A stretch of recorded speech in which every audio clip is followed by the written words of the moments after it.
ओम।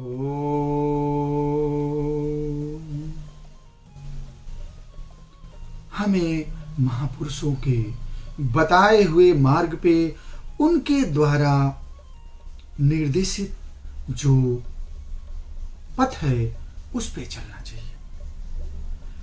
हमें क्या खाना चाहिए, कैसे खाना चाहिए, कब खाना चाहिए, हर चीज का एक विधि विधान है।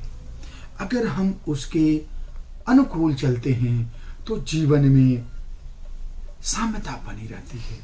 अगर हम उसके प्रतिकूल चलते हैं तो जीवन हमारा अस्त व्यस्त हो जाता है। तभी तो कहा गया है कि तर्को प्रतिष्ठा श्रुतये विभिन्ना नैको मुनिर्यस्य वचः प्रमाणम धर्मस्य तत्त्वं निहितं गुहायां महाजनो येन गतः स पंथः।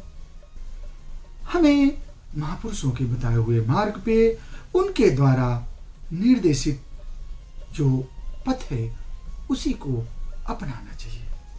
हमें क्या खाना चाहिए, कैसे खाना चाहिए, कब नहाना चाहिए, कितना खाना चाहिए, कब हंसना चाहिए, कब रोना चाहिए, कब सोना चाहिए, ये सब कुछ का एक पैमाना बना। तो आइए मैं आज को आपको इस वीडियो में महत्वपूर्ण जानकारियां देता हूं कि हमें कैसे खाना चाहिए, कैसे नहाना चाहिए, कब नहाना चाहिए। आइए मैं बताता हूं कि हमें कैसे खाना चाहिए। साथियों, 4 तरह का भोजन कभी भी मत करिएगा। अगर आपकी थाल लांघी गई हो,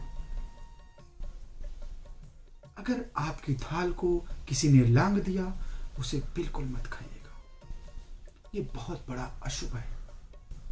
और एक बात महत्वपूर्ण चीज मैं आप लोगों को इस वीडियो के शुरू होने से पहले मैं बता दूं कि मेरी इसमें से कुछ बातें आपको लगेगी कि ये डॉक्टर साहब क्या बात कर रहे हो, लेकिन देखिए, विज्ञान या संस्कृति तब तक मजाक है जब तक कि आप उसकी जानकारी नहीं कर लेते हो। जब आप जान जाते हो, उस रहस्यों को जान जाते हो, तो आपको विज्ञान हो जाता है। जब उस आध्यात्म की गहराइयों को जान जाते हो तो आपको लगता है कि नहीं, ये बिल्कुल सही है। तो आज मैं आपको जो बात बताने जा रहा हूं, इसमें कुछ बातें आपको नहीं समझ में आएगी। समझ में तब आएगी जब आप वहां तक पहुंचने के लायक हो जाएंगे। अब देखिए, भोजन अगर लांघा गया है तो उसे नहीं खाना चाहिए। दूसरा, अगर भोजन की थाल ठोकर लगी हो, आप बिल्कुल मत खाइएगा। ये दरिद्रता की द्योतक है।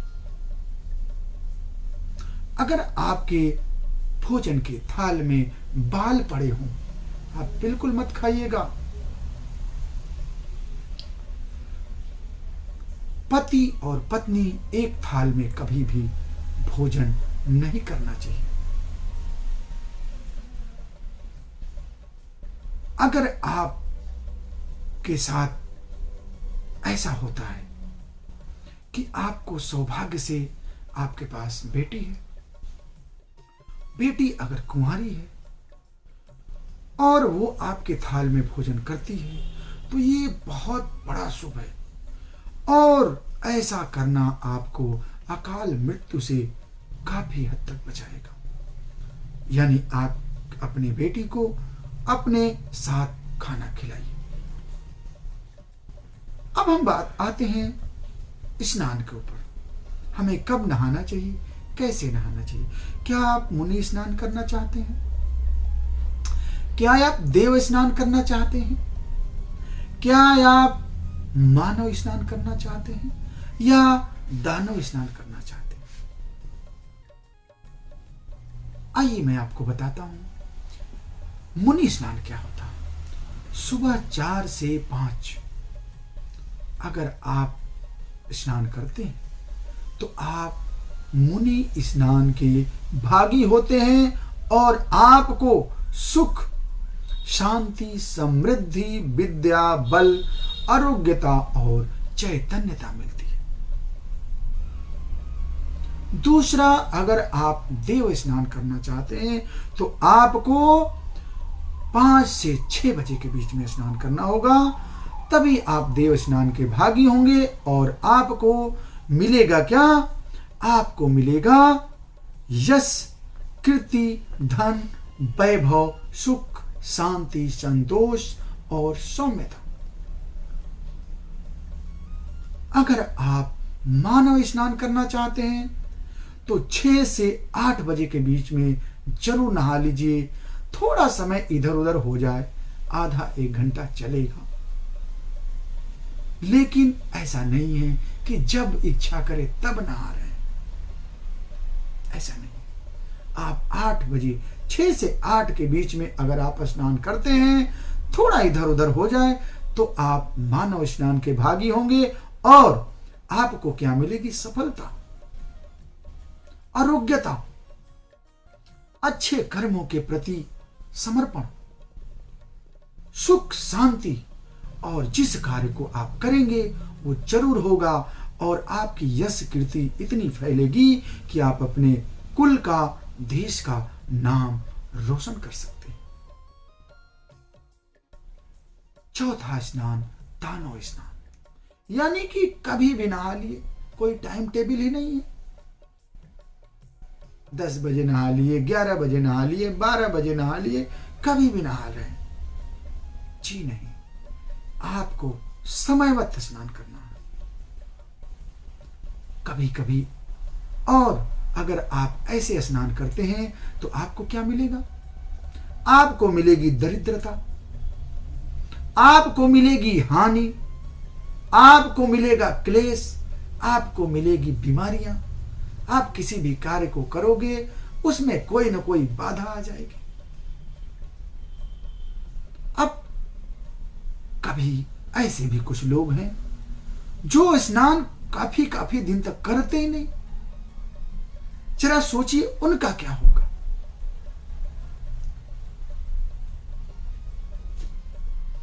साथियों, मैं अपनी माताओं बहनों के लिए एक महत्वपूर्ण बात कहना चाहूंगा कि उन्हें हर हालत में सूर्योदय से पहले स्नान कर लेना चाहिए। जो स्त्री सूर्योदय से पहले स्नान कर लेगी उसको जो है उसके सारे मनोरथ पूरे हो जाएंगे। याद रखें, प्रकृति के नियमों के हिसाब से चलना सदैव जो है हितकर होता है। अगर प्रकृति के नियमों के विपरीत अगर आप चल रहे हैं तो निश्चित रूप से आपको हमेशा कुछ न कुछ परेशानी झेलनी पड़ेगी। याद रखें, अपने बच्चे को संस्कार दीजिए। सुविधा कोई जरूरी नहीं है, और संस्कार के बगैर अगर सुविधा देते हैं तो वो हमेशा अहितकर होगा। हो सकता है कि आप उस सुविधा को न दें तो बच्चा थोड़ी देर रोएगा, लेकिन अगर आपने उसे संस्कार नहीं दिया तो वो जीवन भर रोएगा। इस बात को ध्यान रखिएगा। आप ध्यान रखिए कि आए हैं तो जाएंगे निश्चित, मृत्यु तो निश्चित है। अगर थोड़ी देर के लिए आपसे पूछा जाए कि अगर मान लीजिए थोड़ी देर के लिए कि आप ऊपर जाएं और कहा गया है कि कोई न कोई तो जरूर होगा जो हमारा हिसाब लेगा। ऐसा तो है नहीं कि हम जो कुछ भी कर रहे हैं उसका कहीं कोई हिसाब लेने वाला नहीं है। जी नहीं, निश्चित रूप से हमें इस बात का खौफ होना चाहिए, भय होना चाहिए, और भय के बिना प्रीति संभव नहीं। जब तक हमें इस बात का भय नहीं होगा कि अगर हम ऐसा करेंगे तो मुझे क्या जवाब देना पड़ेगा, अगर हम नास्तिक होकर के रहेंगे तो निश्चित रूप से हमारा पतन निश्चित है। अगर मेरे अंदर डर है कि यार मैं ऐसा करूंगा तो अगर मेरा कोई हिसाब लेगा तो मैं जो है कैसे दूंगा? अब सपोज करिए कि आपके शरीर में ये 5 उंगलियां हैं और अगर आपसे पूछा जाए कि ये 5 उंगलियों का अस्तित्व क्या है, तो आप क्या बताएंगे? देखिए, सबसे छोटी उंगली जल का अस्तित्व लिए हुए, दूसरी उंगली आपका पृथ्वी है, तीसरी उंगली आकाश है, चौथी उंगली जो है वायु है और 5वीं अग्नि। तो ये आपके हाथों में ही आपके शरीर का रहस्य छुपा हुआ है। हमें इन हाथों का कहां कैसे प्रयोग करना है, इसे जानना। देखिए, हंसना बहुत अच्छी बात है। हंसना जीवन के लिए अत्यंत आवश्यक है, लेकिन कहा जाता है कि अति सर्वत्र वर्जयेत। कहां हंसना है, कैसे हंसना है, इसको जानना जरूरी है। 5 जगह बिल्कुल मत हंसिएगा, भूल से भी, नहीं तो आप खुद ही हंसी के पात्र हो जाएंगे। अगर आप स्मशान घाट पे हैं, आप बिल्कुल मत हंसिएगा। अगर आप अर्थी के पीछे हैं, बिल्कुल मत हंसिएगा। शौक से आप हंसी मत करिएगा। आप जो है मंदिर में मत हंसिएगा। और कथा में, अगर भगवान की कथा हो रही है, सब लोग ध्यान पूर्वक सुन रहे हैं और वहां आप हंसे जा रहे हैं, तो आप हंसी के पात्र तो होंगे ही। ऐसा मत करिएगा। साथियों, पानी कैसे पीना चाहिए, कब पीना चाहिए? देखिए दोस्तों, खाने के बाद पानी विष होता है। कहा गया है कि भोजनांते विषम बारी। खाना खाने से आधा घंटा पहले, आधा घंटा बाद पानी पी सकते हैं, लेकिन खाना खाने के तुरंत बाद पानी बिल्कुल मत पीजिए। सुबह उठ करके गुनगुना पानी जरूर पीजिएगा और दिन भर में कम से कम 12 से 15 लीटर पानी जरूर पीजिएगा। अगर आप सुबह एक फल में 1 सेव, 4 बादाम, रात को 1 कप दूध और दिन भर में 12 से 15 लीटर पानी, खूब हरी सब्जियां और भगवान के प्रति समर्पित रहते हैं, पूजा पाठ में अपने आप को लगाए रहते हैं, ईश्वर के प्रति समर्पण बनाए रखते हैं, तो आपके जीवन में सदैव शांति, सुख और निरोगता बनी रहेगी। अगर आपकी मन की शांति चाहिए तो ग्रंथों का अध्ययन करिए। अगर सेहत खूब अच्छी चाहिए तो प्रतिदिन योग करिए। और चेहरे पे, शरीर पे अगर चाहते हैं कि कांति बनी रहे, आपका चेहरा बिल्कुल सुडौल रहे, शरीर में स्फूर्ति बनी रहे, तो आप खूब पानी पीजिए।